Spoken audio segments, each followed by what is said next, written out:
Hi, here I would like to present in details the functionalities of ColorizClean. So ColorizClean is a panel. You can find it in the window menu extension. So my installer named Colorization install three sub-panel, three separate panel, but I prefer to say sub-panel because it's one installer.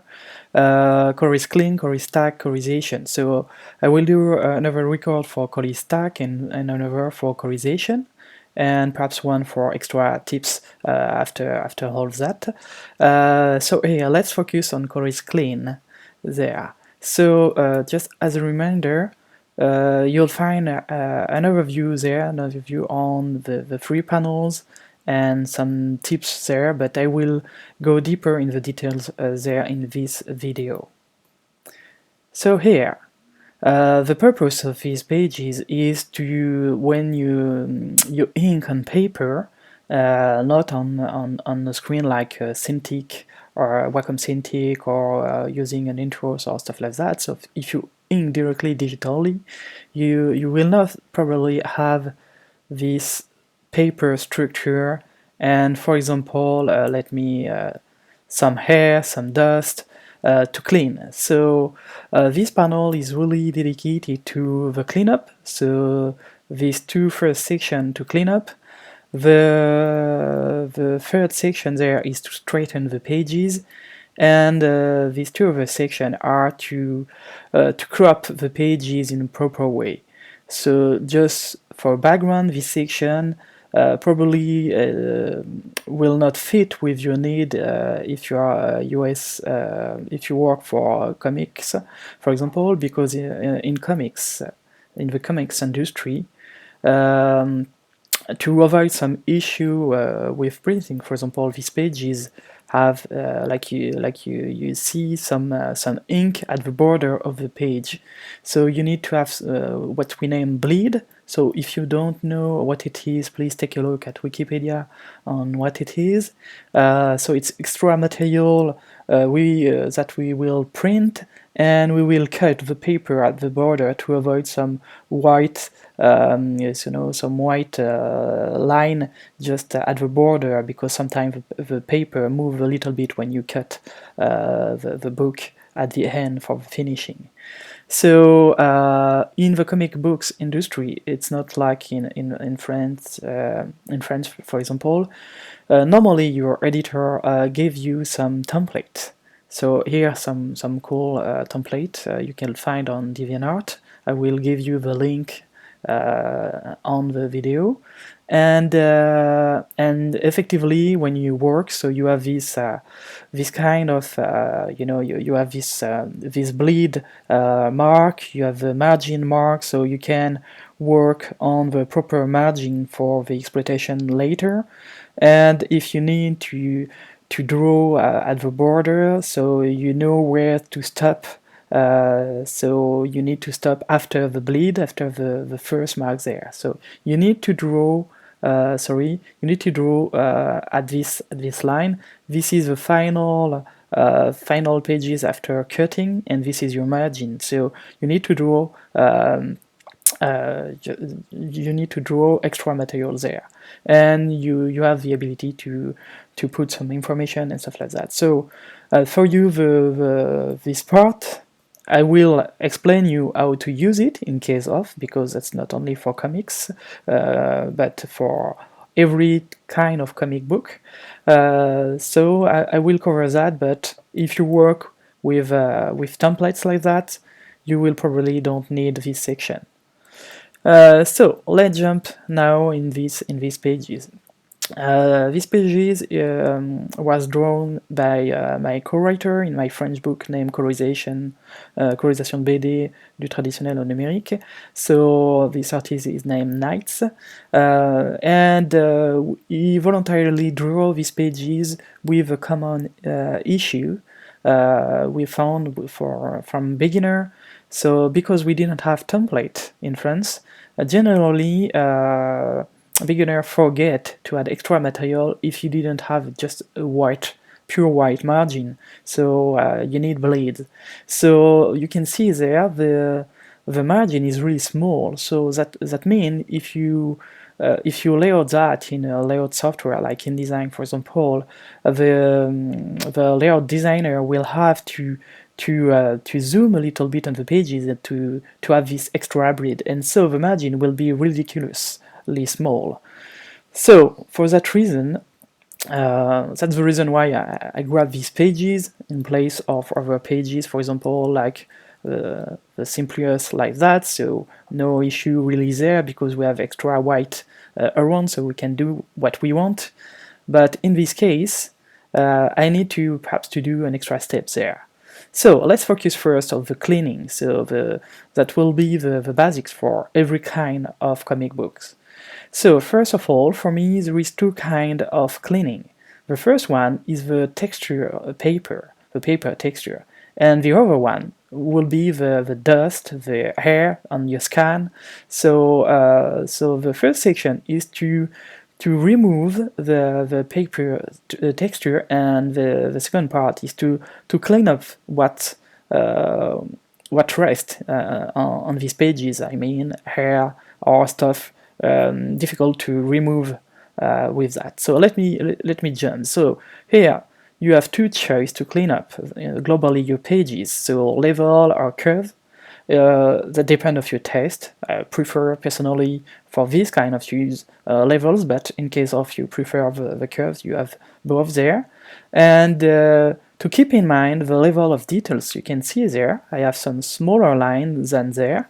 I added a button there which allow you to open twice the same pages, one at 100% and one using the fit and screen feature. So you have a global vision there, so of your line, and you have the details vision there. So it's really important for me in this section to have this vision. So take a look at these details there.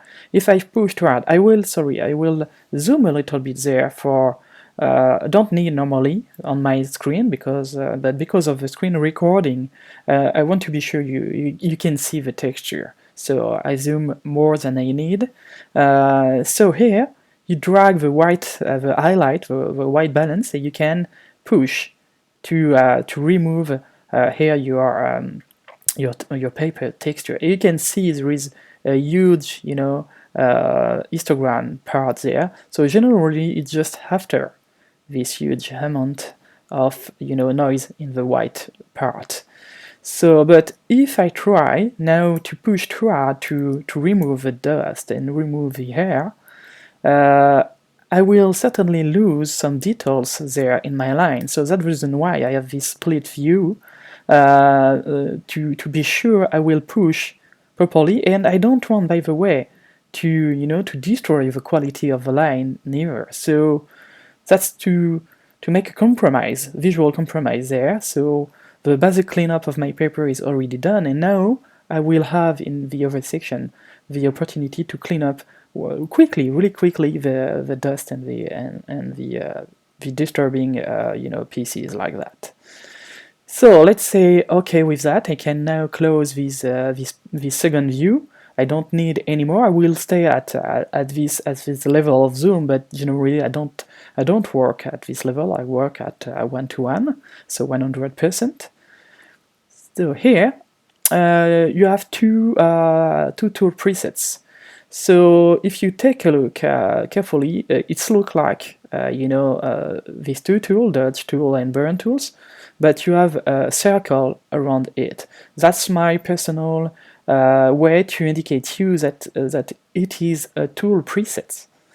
So that means if you open your tool presets panel, let me just open that here.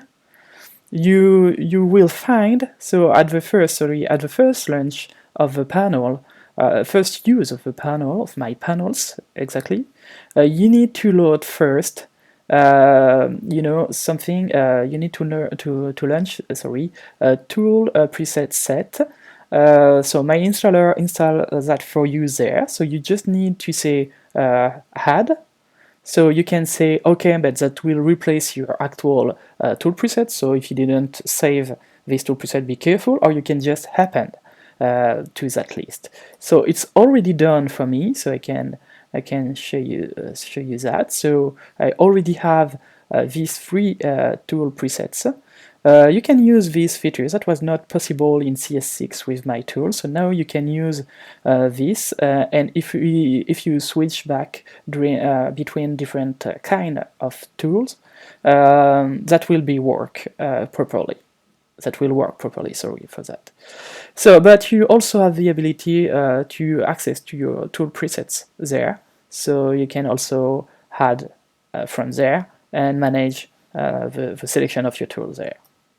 So here we are.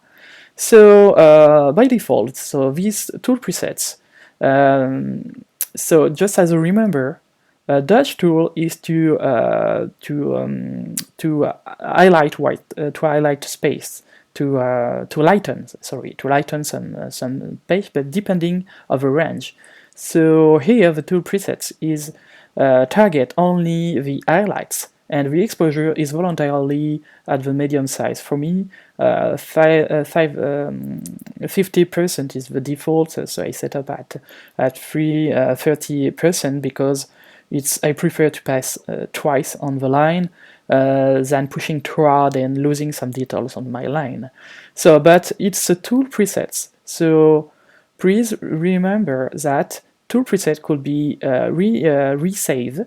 So if you need to change the default behavior, for example, you don't like 30% exposure, so you can just say rename, so copy the name, because I don't know if you know, but if you create a new preset and you want to add the same name, Photoshop wouldn't replace for you. It wouldn't allow you to override the preset. So my personal tips, is copying the name to be sure I will not misspelling this, because my tool call this name precisely. And I will add something at the end. So now I know it's not my the default preset called, and that will not work if I click there now. So I can do some stuff like, for example, let's say 40%, and I will add a new tool and copy and paste now the tool. So with that in mind, now if you call, for example, let me change that. For example, now if you call my button, that will be now your default by default there. So let me remove this one, delete, and let me now come back to my default there. So you can do that for every tool presets I just offered you there. So here are the things. So now coming back to the Dutch tool and these presets, that means, so highlights, targeting highlights range, mean if I do something on the black area that doesn't do anything.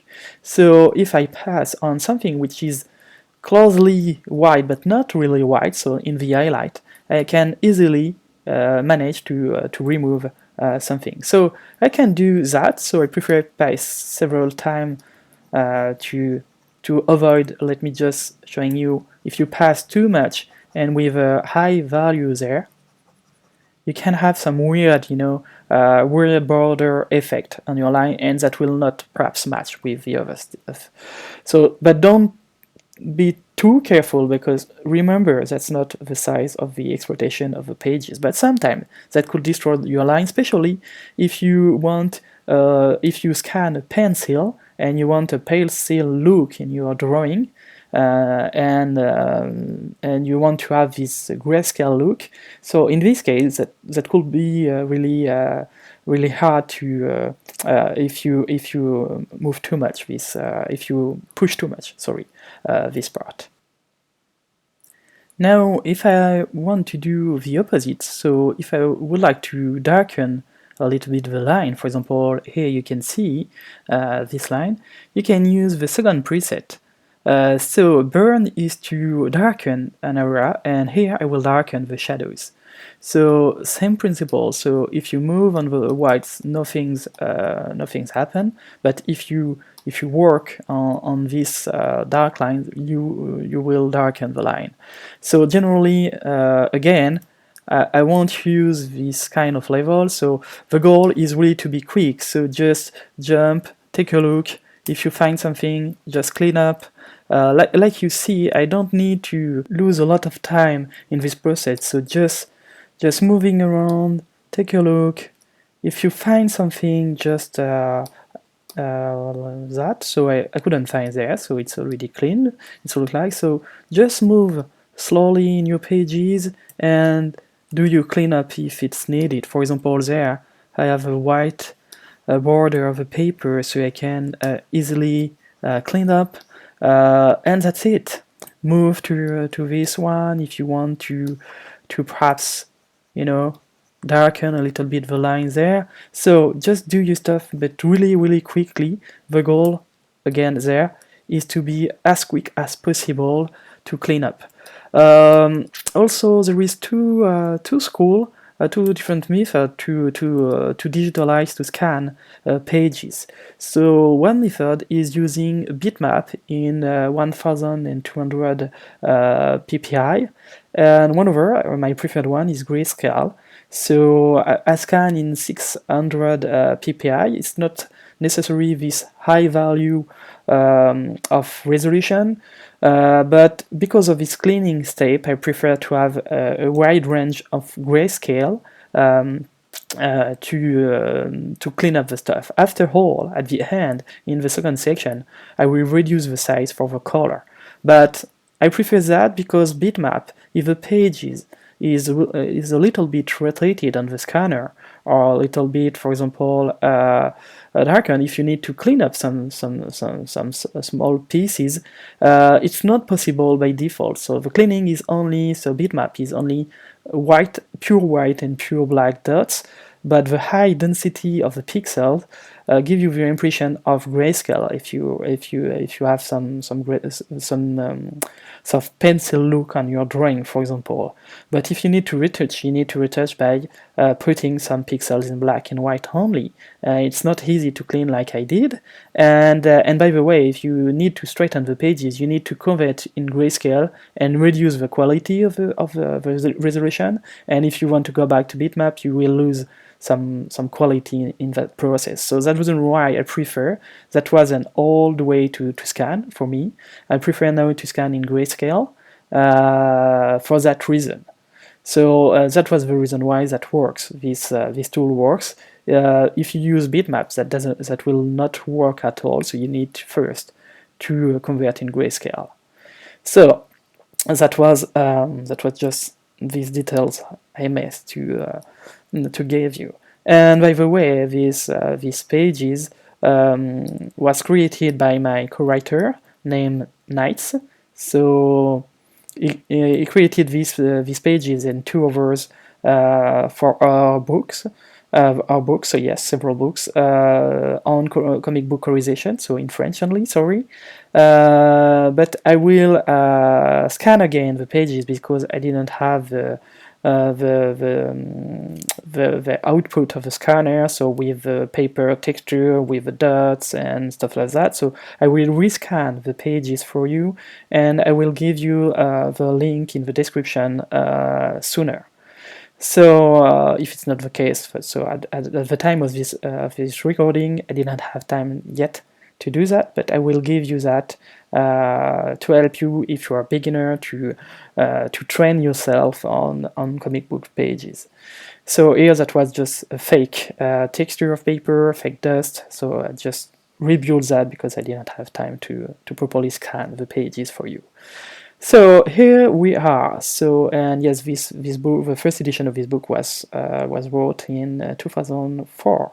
So here, third section is to straighten the pages. So it's just called the classic ruler tool. So in the ruler tool, you have the possibility to follow a line. So I mean, this line, this border need to be vertical normally. It's not the case there. So I can click and drag. So don't leave the click. And after that, so put the line along the normally vertical stuff. So, and here you can see you record an angle, and you can use the straighten layer there button to straighten the page automatically. If you miss something sometime there, perhaps at the level of the zoom where I am, sometime I could have some issue. Normally I zoom a little bit, so that was just to show you the stuff.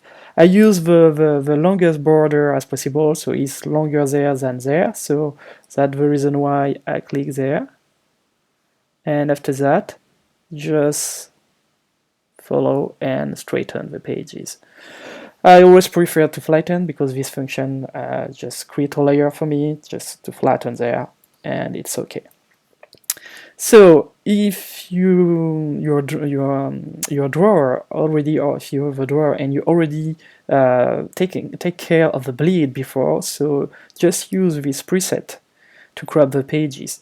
Again, I had to put some value there that you can re-record like earlier this value there for your own need and depending of what your editor asks. So personally, so when my value is properly set, I like to use the Alt key, Option key on Mac, to reduce here the page's size. So let me zoom a little bit. So with that, I can be sure to be aligned with my margin. After that, I will come back with Alt and Shift for the constraint. Normally it's already okay, and Alt, sorry. You can use also Control to disable the sorry, I don't remember the name in English, the snapping there. So you can move a little bit and you can straighten your pages like you want, like you need, like that, and say OK. So don't really take care of that. We will have the opportunity to use that there. And if the pages was at the proper size with the bleed included, you just have the ability to click there to add a 5 millimeters margin inside. So it's simply some guides inside there. I will just undo that. So this over preset is just a different size. So meaning it's this one with the bleed, so 1 centimeter more and here less. But again, you can re-record this tool and replace this tool with the same name to have your material. So in this case, if I use this one, that means the drawer don't leave a lot enough space for the bleed. So I will add 5 millimeters there. And that's the purpose of the free tool there, is to come there and to expand the line if needed. So it's better to do that before than after, because after you need also to extend the color, or you will have ridiculous margin in the final printing. So for me, it's better to do that before. So I will use the stem tool, so no circle like that or like, so it's the default tool. So you can use, for example, let me just zoom a little bit to show you details. So use a section there, for example, Alt key to sample my target, and here we are. So you can do that for you. You don't need to be so precise. For example, I would just say, let me put that here, and because by the way, that will be cut at the end. That's just a security area. So if it's not 100%, that we don't care. So just here, because I'm talking with you during this recording, so it's difficult to be fast as I'm generally. So it's just to show you what's possible and what you need to do. So don't need to be at the border if you don't want to lose a lot of time, but yes, that could be that. You could use also simply your brush tool, use the brush and extend the stuff there. You can use that here. You can use also your lasso tool there or there to do some stuff like that, and say fill with a shortcut. And for example, for complex area, you don't want to recreate some stuff, so you can pick some area. For example, let's say this area there, and click on this button that will duplicate for you and call the transform feature, the free transform. So you can right click and say flip, for example. You can turn a little bit and try to match with what you want. For example, let's say OK for that, and after that deselect, grab your brush tool and do what you want there. So here we are. So just pick some pieces. For this guy, you could grab a part of this guy and put that here, etc., etc. And for example, there, by the way, you can do also this kind of stuff to be really quick on it. It's a black area, so don't need to do extra stuff. And again, copy some area and duplicate there, and that's it. So normally it's not the job for the colorist artist, but when you are on a project and you want to submit it to your, for example, to an editor, and that's the first time and you didn't know that before, you need to fix that first, and after that to teach to your drawer how to deal with that properly if you didn't have a master pages and guide before the drawing will be done. So here we are, that's the purpose of that. So you can save these pages, you can save as a copy of that for the color. So for example, let's say color, and you can save that for later. Even if it's actually in grayscale, that will be my copy, and now I will use the PSD. So with that in mind, you can, after that, structure your file, isolate the line and structure all the stuff, but that will be the goal of the next video on ColorizStack. As a reminder, all my buttons have a script on it, but I copy voluntarily this script also in the scripts folder of your Photoshop. So here, for example, you will find colorization, so it's for the colorization panel, ColorizClean, so this one, and ColorizStack, and ColorizTool. So you can assign a shortcut, like you see there, you can assign a shortcut of this list. So that means if you prefer to use shortcut, because you already know what you want, and you could assign shortcuts there. So just go, let me just reduce that, on the application menu section, file,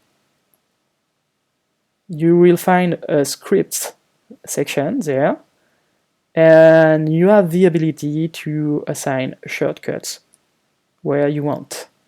Accept, save, and that's it. It's important for productivity manner, but it's also important on Macintosh because there is these extensions, like a lot of other extensions. So I really enjoy the Alex Ducal extensions there. So a lot of extension now, it's by default built in HTML5. So on Mac we have an issue. It's a known issue. It's not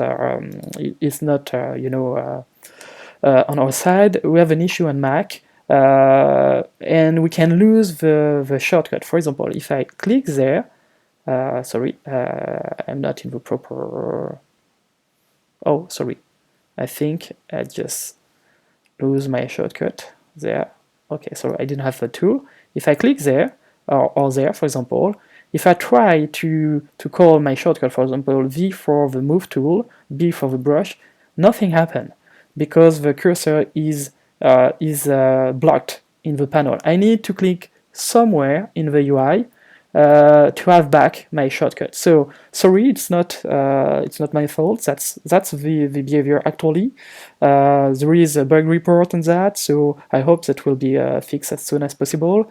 But right now, you need to be aware of that when you're using an extension, a new extension in CC14 and Honor. You need to know that extension have this issue right now, Again, I hope that will be fixed. In Windows, that's not an issue. I tried on my Cintiq Companion 2, that works perfectly. So no need to have a workaround calling. You can just click on the button and you don't need to click anywhere else to refocus on the main application. But you need to be aware of that if you work with this button. So sorry for that. That's not on my side, but just want to let you know. So see you in the next video to talk about structuring your file with ColorizStack.